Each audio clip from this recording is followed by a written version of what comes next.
Olá, muito boas-vindas. Nesta aula vou partilhar consigo os 7 passos eficazes para você começar a organizar a sua empresa. Então, se você é empresário ou tem o seu negócio e ainda dá os papéis, ou então anda tudo baralhado e você quer tomar decisões e há sempre qualquer coisa que falta, então eu trouxe aqui uma estrutura lógica para que você consiga picar ponto a ponto e inclusive vai ser uma aula um bocadinho mais longa, por isso se você ficar até o final do vídeo, você vai ter uma surpresa porque eu vou partilhar tudo aquilo que eu tiver em estrutura diretamente no ClickUp, o que significa que você pode baixar para a sua plataforma ClickUp, desde que tenha uma conta aberta, e depois, posteriormente, você também começar a trabalhar diretamente nesse e-book. O meu nome é Isa Mestrinho, eu sou coach, mentor e formador, e o que eu faço é ajudar empresas e profissionais a melhorar os seus processos para, com isso, terem muitos melhores resultados. Mas agora deixemos conversas e vamos diretamente ao ponto. Então, antes de avançar para o espaço, eu quero partilhar porque é que eu estou a fazer este vídeo. Muitas pessoas me perguntam, Isa, a minha empresa está assim, eu já não sei com os papéis, eu não sei muito bem o que é que eu hei de fazer, etc. Então, lembrei-me de fazer aqui um passo a passo para ser muito mais simples para as pessoas fazerem a tal checklist. Claro que alguns processos que eu vou partilhar aqui são processos muito mais profundos do que aquilo que eu estou a dizer aqui, mas isto vai ser um bom drive, vai ser um bom passo a passo para você começar a pensar sobre o processo da sua empresa. Agora, claro que há aqui coisas que têm algum aprofundamento, não é à toa que existe diretores de RH, diretores financeiros, diretores disto, diretores daquilo, porque existe todo o mundo em cada uma destas etapas. No entanto, eu quero partilhar consigo aqui uma estrutura lógica e depois você, sim, pode ir à procura dos seus processos ou então, se quiser, temos uma reunião estratégica para com isso, também conseguir avaliar a sua situação. Mas agora vamos mesmo para o primeiro passo. Então, quando nós estamos a olhar para uma empresa e temos a confusão, o empresário tem aquela sensação de que alguma coisa não está no controlo, significa que muitas vezes está muito emocional. Então, o primeiro passo é avaliar a situação atual. O que é que está a correr bem, o que corre menos bem e do que corre menos bem, como é que seria o ideal? Sim, porque muitas vezes nós ficamos naquela conversa do e agora como é que eu vou fazer? Mas quando a gente não sabe o que é que quer, é quase que nós andamos ali à deriva a tentar acertar alguma coisa. É muito importante quando a gente sabe aquilo que está a correr mal, o que é que realmente quer, porque senão vai continuar a correr mal. Depois, quando você fizer esse ponto de situação e você vai identificar coisas que você já faz bem, então vamos avaliar um bocadinho como é que está a sua situação da empresa face ao mercado. Então existe uma ferramenta muito popular que é a análise SWOT. Na análise SWOT você avalia duas dimensões e dentro das duas dimensões você avalia a parte boa e a parte menos boa. Então vamos lá ver. A análise SWOT contempla a parte da perspectiva da empresa, onde é que a empresa é muito boa, neste caso os pontos fortes, e onde é que a empresa é menos boa. Eu não gosto de dizer muito mais, é menos boa, que é os pontos fracos, inclusive oportunidades de melhoria. Eu até gosto muito mais do nome oportunidades de melhoria. Só que depois nós temos a outra dimensão, que é a dimensão do mercado. Então aí nós temos as ameaças e temos as oportunidades. Então eu gosto sempre de começar pelas oportunidades e depois sim, efetivamente, avaliar as ameaças para perceber de que forma é que essas ameaças podem prejudicar a empresa. Existe também outro tipo de análises que são muito mais profundas, nomeadamente a análise das 5 forças de porta, são outro tipo de análises, mas dependendo do seu nível de maturidade estratégico, se calhar vamos começar pela SWOT. Se você dominar a SWOT, vai ser muito bom. Agora, o grande objetivo da SWOT, e é preciso perceber que esta ferramenta é uma ferramenta muito interessante, pode ser aplicada até inclusive para o seu recrutamento, para as pessoas com quem você lidera, mas é muito importante perceber o quê? É que o objetivo é que os pontos fortes sejam tão grandes da empresa, ou seja, os pontos fortes da empresa sejam tão poderosos que consigam aproveitar as oportunidades, minimizar as ameaças, inclusive diminuir as oportunidades de melhoria. Só que o que acontece é que muitas vezes nós temos muitas oportunidades de melhoria, muitas ameaças, as organizações não fazem nada, os líderes não evoluem, então a coisa começa a perder controle. E essa é a sensação. Agora, nunca se esqueça de uma coisa, a análise SWOT vai-vos dar oportunidades também para formação, atualização e investigação, neste caso também, por exemplo, inovações, compras de novos equipamentos, etc., porque está relacionado com uma perspectiva muito maior. E agora vamos para o segundo passo. E o segundo passo são as metas e os objetivos. Só que as metas e os objetivos começam por quê? Porque existe uma visão maior para a empresa, existe uma missão da empresa. E eu vejo muitos empresários a abrirem os seus negócios, muitos deles eram técnicos noutras realidades e então vêm abrir uma empresa porque não querem ter um patrão, só que depois não percebem nada de gestão. E quando nós vamos para abrir um negócio porque queremos criar um autoemprego, nós muitas vezes perdemos norte. E porquê é que se perde o norte? Porque não há uma visão, não há um caminho, não há aquilo que se quer alcançar. Então quando se fala tipo aqueles objetivos, macro, é essa visão. O que é que eu pretendo que a minha empresa seja daqui a um tempo? A visão da minha empresa é XPTO. Agora, o outro passo é a missão. Ou seja, a missão é o quê? É a minha estratégia de base, né? A minha estratégia macro, que eu vou fazer, neste caso a minha organização vai fazer, para alcançar essa visão. Ou seja, se a minha visão é aquilo que eu pretendo alcançar, a minha missão é o caminho que eu vou percorrer. E esse caminho, nas empresas, tem sempre um fundamento económico. Logicamente, se for uma empresa privada, a não ser que seja uma empresa de organismo público ou organização não governamental, sem fins lucrativos, etc. Mas até essa vai ter uma missão. Então, há sempre serviços. Agora, podem ser remunerados, podem ser subsidiados, etc. Agora, há uma missão. E essa missão é a forma que você vai alcançar a tal visão. Portanto, isto não é descontextualizado. E um bocadinho abaixo da missão, nós vamos ter os objetivos estratégicos. Agora, de uma forma um bocado simples, os objetivos estratégicos são aqueles objetivos que você precisa de alcançar para aproximar-se da visão, para se aproximar da visão. Não se esqueça que a visão é o seu desejo maior. Os objetivos é aquilo que você precisa de alcançar para se aproximar dessa visão. Nós na nossa vida temos aquela história do eu pretendo viajar para o sítio XPTO, mas para eu chegar lá eu preciso de alcançar determinado rendimento, juntar determinado dinheiro. Estão a ver, isso são pequenas metas que me vai ajudar a alcançar esse grande objetivo. Quando nós estamos a falar de organizações, nós estamos a falar de visões mais macros, por exemplo, ser referência no mercado em determinada situação, dar um grande contributo para a sociedade relativamente à educação, qualquer coisa. Então, como é que eu vou fazer isso? E o que é que eu tenho que fazer hoje para me aproximar daquela visão? Então, a lógica é um bocadinho essa. E os objetivos devem ser reais e existe um critério muito popular que é os objetivos SMART. E o que é que são objetivos SMART? Os objetivos SMART são objetivos que obedecem a 5 critérios. Devem ser específicos, devem ser mensuráveis, ou seja, você tem que ter um número lá à frente, têm que ser alcançáveis, ou seja, realistas, não pode ser aqueles tipo, quer ser não sei quantos, ou tem 10 milhões de euros num ano, se você ainda nem fatura 100 mil, não vai conseguir os 10 milhões, deve ser relevante e deve ter horizonte temporal. Isso é a forma de você ter o objetivo. Então, você vai ter um objetivo estratégico, macro, anual. E então, com base nesse objetivo estratégico, macro, anual, você vai definir micro-objetivos para o trimestre, para o mês, aquilo que você entender. Eu recomendo que pelo menos você pense em objetivos por trimestre. Não se esqueça que o grande objetivo é depois a soma dos trimestres, você alcançar o objetivo que você defina para o ano. Depois, se você não tem isso definido na sua empresa, então pode começar por aí. Depois você deve identificar os indicadores que você precisa de medir na sua organização. Sim, porque pensa assim, todas as pessoas trabalham nas organizações, você tem uma equipa muito grande, toda a gente mexe, tira, põe processo, atende clientes, acontece tudo.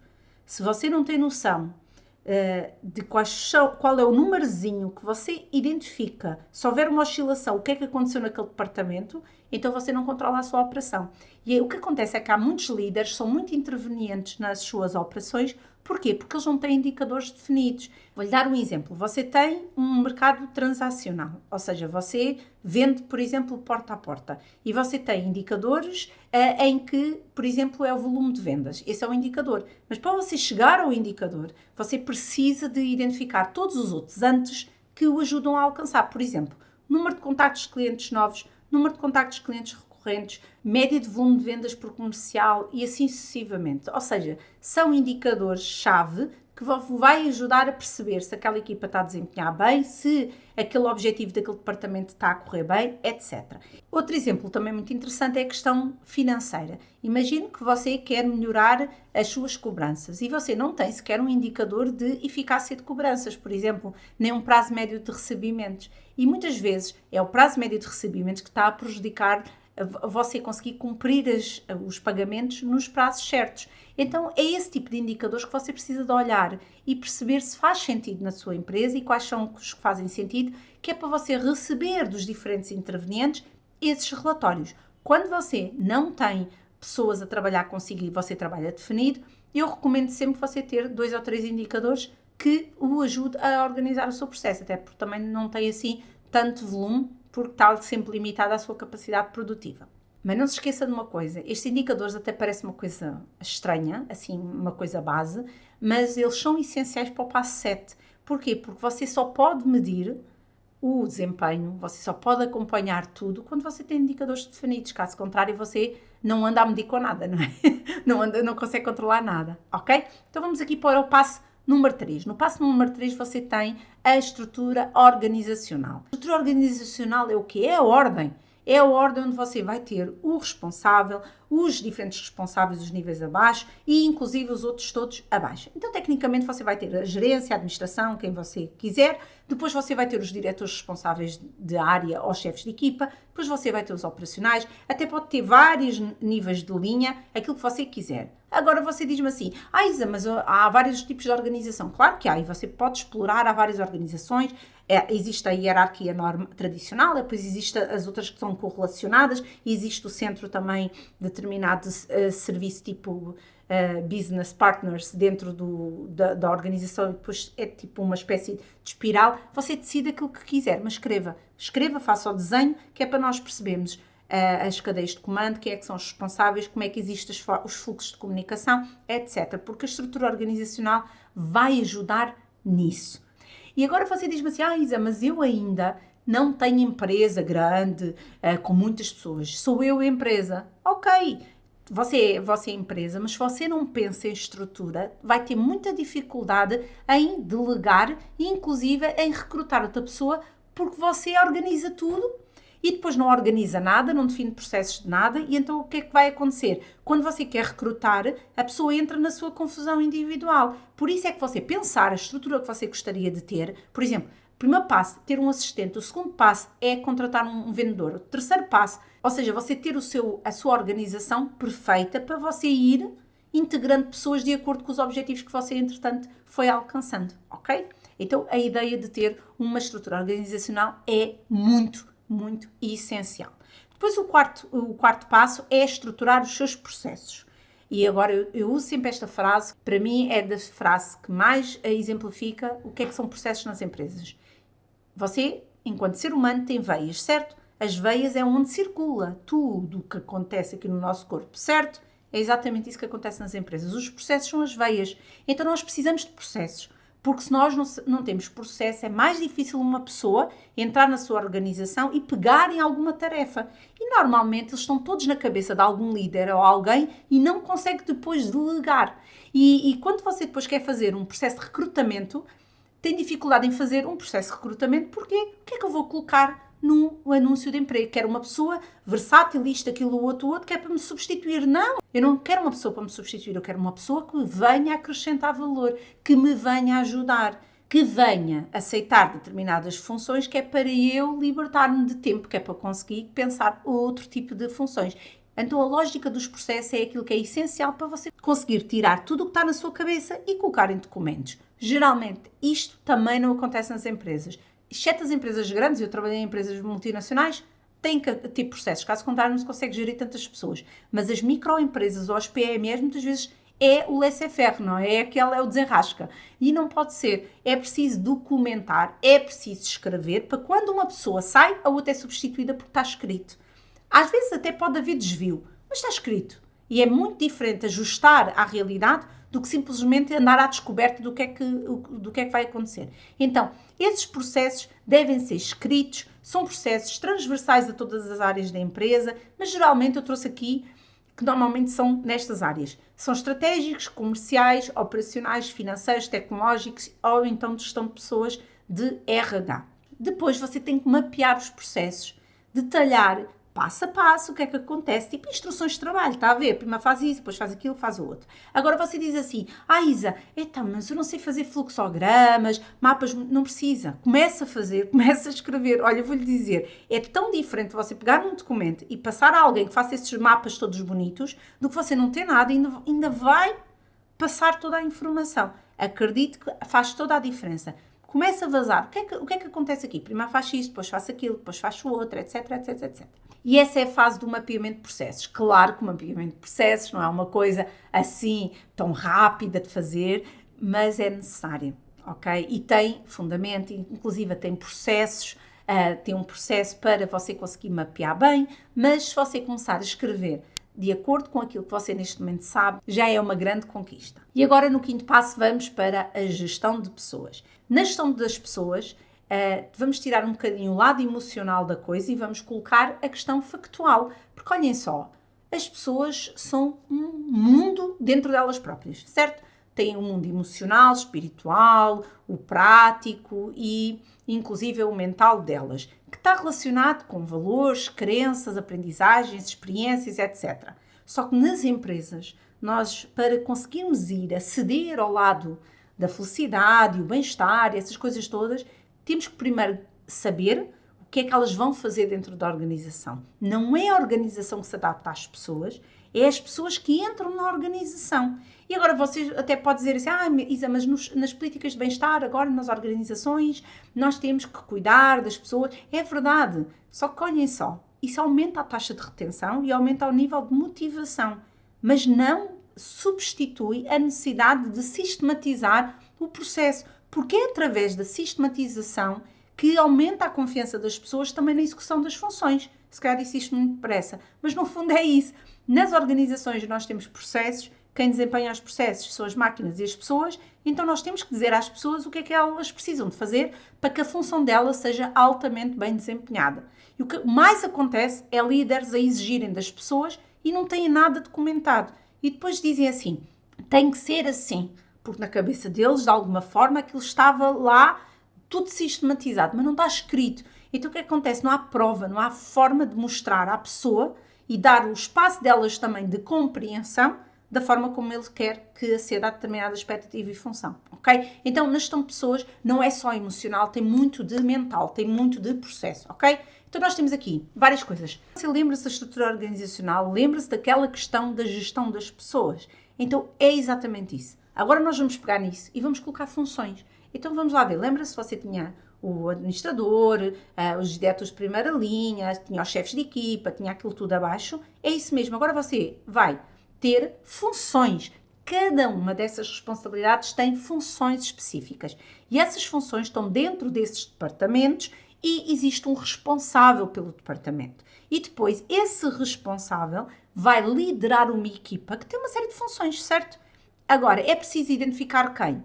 O departamento, o responsável, qual é a função do responsável, qual é as funções abaixo, quem é os responsáveis por essas funções e assim sucessivamente. E isto vai dar ao popular documento que se chama Descrição e Análise de Funções, que é um documento de RH, é um documento que é necessário fazer e vai ser muito útil para você fazer todos os processos de recrutamento e manutenção e avaliação de desempenho das pessoas. Depois, em cada função, há objetivos. E quando nós estamos a olhar para os objetivos, nós vamos ter aqui um desvio. E agora vamos aqui à caracterização das pessoas. Você tem o objetivo, que é a expectativa da função e aquilo que a função paga. Você tem o objetivo direcionado para aquela pessoa, ou porque tem ou não capacidade para alcançar aqueles objetivos, ou então precisa de ter formação para conseguir alcançar os objetivos, ou então você tem uma pessoa que é overachiever, ou seja, é uma pessoa que é muito além das capacidades daquela função. Então existe a oportunidade, né, de colocá-la, ser promovida ou colocá-la num plano de carreira de ascensão, ou seja, ela vai para outra função. Mas é preciso você identificar a pessoa, a função, os objetivos, o que é que ela tem e depois vai fazer outra coisa, que é avaliação de desempenho. Depois você, ao longo do processo, você vai fazer a avaliação de desempenho. Então tem que olhar para isso. Tem que perceber se existe uma ficha de avaliação de desempenho, se você faz avaliação de desempenho periódica, se você faz acompanhamento às pessoas, etc. Agora vamos aqui à política de remunerações e benefícios, que também é preciso ter, nem que você tenha 2 pessoas na sua organização. Porquê? Porque isto vai lhe dar 2 coisas. Por um lado, você vai ter uma noção dos custos que você vai ter de pessoal, inclusive você vai ter a oportunidade de definir aqui uma política de remunerações, mas também você vai ter aqui a tal política de benefícios. E esses benefícios é o quê? É a área complementar à remuneração que as pessoas têm. Mas isto tudo vai lhe dar um custo. Quando você estiver a analisar a parte económica e financeira da organização, isto vai ser refletido tudo em números. E não se esqueça que tudo o que se passa na organização vai ter um número no seu resultado anual. E agora você diz assim, Isa, então e as emoções das pessoas? Olhem só, as emoções das pessoas refletem-se na motivação delas, certo? Se as pessoas estão insatisfeitas, a motivação quebra. Se a motivação quebra, diminui a produtividade. Se diminui a produtividade, há mais necessidade de horas extras ou então há mais necessidade de substituição. Então vai aparecer em número, porque você vai ter que recrutar, você vai ter que fazer isto, as pessoas não conseguem alcançar, os prazos são derrapados, etc. Isto está tudo nos números. E às vezes as pessoas colocam muita romantização na questão da felicidade. Não, aquilo existe um número, existe, é possível. Agora tem que se analisar as variações, tem que se analisar os impactos, tem que se olhar para os departamentos, perceber o estilo de liderança, etc. Pronto, mas isso, o objetivo é o quê? Sempre melhorar resultados para as pessoas, que é para elas conseguirem alcançar a satisfação também na carreira e elas alcançarem os objetivos de vida dela, e para a organização, para ela sustentar-se ao longo do tempo e ela persistir. Caso contrário, o que vai acontecer é que a organização tem a tendência para perder dinheiro. E tudo isto vai culminar, claro, aquilo que eu já tinha falado, na questão da avaliação de desempenho, que é necessário. O que é a avaliação de desempenho? Da mesma forma que existe o acompanhamento de resultados financeiros, é necessário fazer o acompanhamento do desempenho das pessoas. É a mesma coisa. A diferença é que, num lado, é numa perspectiva económica e financeira, que é o tal resultado final de tudo isto, aqui é nós percebermos se as pessoas estão aptas, se as pessoas estão a alcançar os objetivos, se elas precisam de ajuda. Então, toda a parte da avaliação de desempenho vai culminar numa coisa que eu adoro, que é o plano de formação. O plano de formação vai contemplar aqui 3 enquadramentos. Então, o primeiro vai ser o quê? Vai ser os objetivos estratégicos da empresa. Porquê? Porque se a empresa pretende alcançar determinada categoria ou qualquer coisa, e se não há esse know-how na empresa, ou seja, esse conhecimento da empresa, então a empresa tem que investir em formação profissional. Depois, a avaliação de desempenho vai identificar se as pessoas estão aptas ou estão acima ou abaixo da função que estão a desempenhar. Então, muitas vezes há necessidades de se fazer formação. Depois, outra questão que também vai acontecer é que quando existem os objetivos estratégicos, você quando faz a identificação das variações ou se foi alcançado os objetivos do ano anterior ou não, o que vai acontecer é que você também identifica gaps ou de produtividade ou de erros de operação, etc. E isso pode dar oportunidade de formação. Por exemplo, acidentes de trabalho. Se aumenta o índice de acidentes de trabalho, então é necessário reforçar a formação em prevenção de acidentes de trabalho. Então é necessário isso. Isso é tudo coisas que são analisadas ao longo de todo o processo, ok? Depois, existe também a questão do plano de formação para a ascensão de carreira, ou seja, há uma pessoa que está acima das expectativas, ela está muito acima da função, mas ela tem que aceitar outra função que não está preparada. Então pode-se desenvolver um plano de formação para essa pessoa estar apta para desempenhar aquela função. Então existe efetivamente a necessidade de haver um plano de formação. Então você precisa olhar para a sua empresa e perceber se você tem este plano de formação. Depois, existe uma coisa que muitas empresas menosprezam, que eu dou o nome de agenda de acompanhamento às pessoas. E o que é que isto contempla?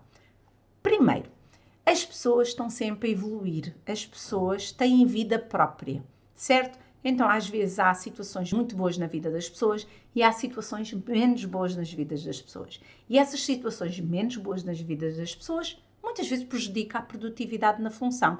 Nós precisamos de perceber. Por isso é que existe mais líderes para conseguirem acumular determinadas pessoas. Se você ficar sozinho na sua estrutura e tiver 100 pessoas, você não vai conseguir acompanhar cada pessoa.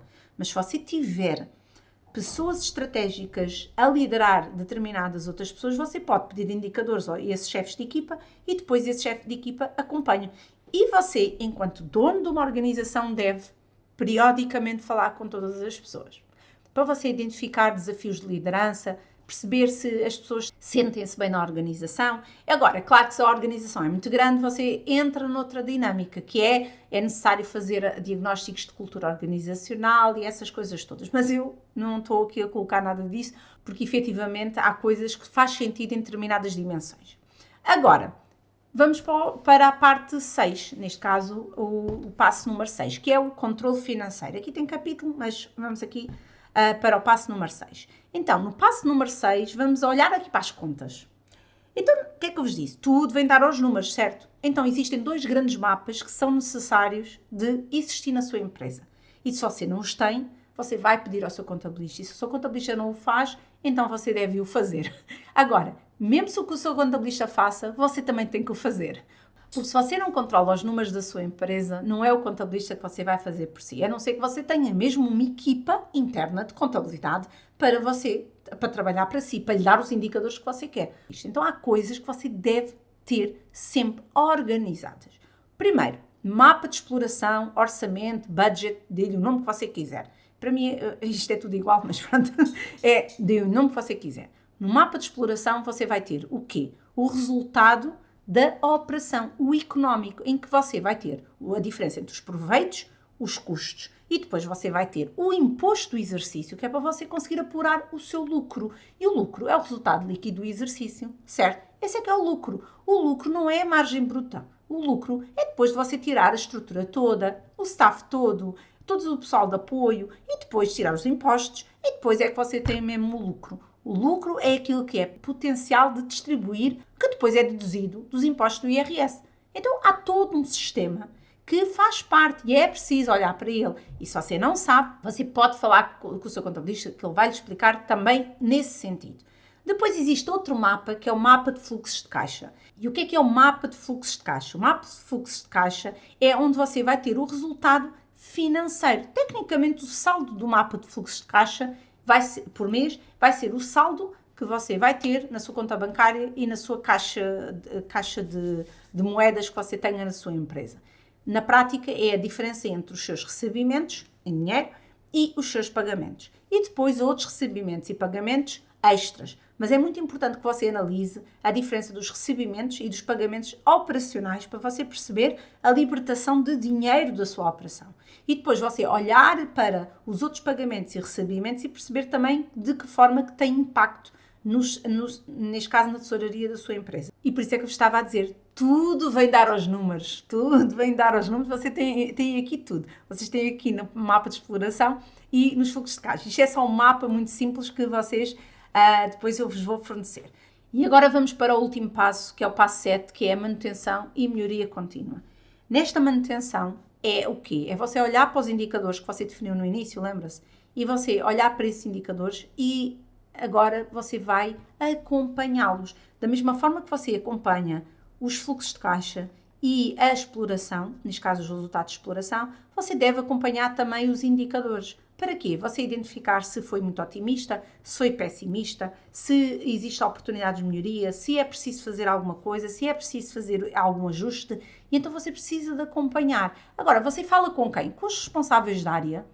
Se você for o único responsável, então você identifique 4 ou 5 indicadores que para si sejam essenciais para você conseguir medir o seu negócio. E se você não o fizer, você vai ficar perdido em todo o processo. E o acompanhamento destes indicadores vão ajudá-lo a você perceber se precisa tomar outras decisões. E às vezes há casos em que precisamos mesmo de olhar novamente para os nossos objetivos porque fomos demasiado otimistas. E que também acontece e está tudo bem. É preciso olhar e acompanhar, identificar oportunidades de melhoria, ir à procura de outras soluções para com isso nós mantermos a operação viva, as pessoas satisfeitas e que tudo flua da melhor forma. Porque nunca se esqueça que você criou uma empresa para alcançar determinada visão maior e você está lá na equação. Você não desaparece da equação, você está nessa empresa.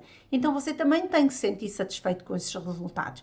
A melhor forma para você conseguir ter essa percepção é começar a medir, tornar real, tornar no papel aquilo que é necessário escrever. E estes são os 7 passos essenciais para você manter a sua empresa organizada. E agora pergunto-lhe, você tem assim algum dos passos que você tem altamente organizado e depois outro que não tem nada organizado? Então partilhe comigo aqui nos comentários, que é para eu também saber e também poder aqui contribuir com mais aulas. E agora nós vamos ao bónus que eu tinha prometido aqui no final desta aula, quem ficasse até ao final desta aula, que é o quê? Você ter acesso a este documento totalmente estruturado dentro da plataforma ClickUp. ClickUp é uma plataforma de produtividade que eu já partilhei aqui no canal. Se você ainda não conhece, eu vou deixar no final deste vídeo um link para você ver o tutorial completo que eu fiz aqui no canal. E isto tem a particularidade de você poder acompanhar o processo, ou seja, você baixa este documento para a sua plataforma ClickUp e depois você consegue escrever, conforme eu já escrevi aqui, você consegue escrever e ir acompanhando e ir completando todos os processos que você pode.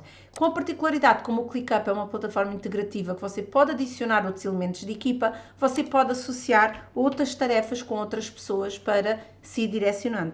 Ou seja, é uma plataforma integrada muito interessante para você organizar a gestão da sua empresa e gerir também aqui as tarefas dentro da sua equipe e conectarem-se todos num único local. Inclusive até pode mandar e-mails, é super simples. Agora, como é que vocês têm acesso? A pergunta é como é que eu tenho acesso a este documento? Então em baixo eu vou deixar um link, ou melhor, eu vou deixar dois links. Um é para você se inscrever na plataforma ClickUp e a outra é para você solicitar o seu bónus, ou seja, a sua oferta. Vai receber um e-mail. Nesse e-mail você vai ter o link desta página e a única coisa que você precisa de fazer é clicar aqui nos três pontinhos, fazer duplicar e colocar o seu e-mail do seu ClickUp, aquele que você já abriu a conta. E por isso é que eu vou deixar os dois botões em baixo. E agora eu tenho um convite para si. Se você gostou desta aula, deixe o seu gosto neste vídeo e deixe um comentário qual é que foi o seu principal insight que teve nesta aula e qual é aquela área que você ainda precisa de melhorar. Porque isso também é interessante para eu receber o feedback e saber também como é que eu posso criar mais soluções para poder ajudar mais empresários. E depois partilhe este vídeo com outro empresário seu conhecido que precise de ver e ter uma estrutura para organizar e não andar sempre perdido em processos. E era isto que eu queria partilhar consigo. Espero que tenha gostado e usufruído de todas as aprendizagens. Desejo-lhe um dia muito feliz e até à próxima aula.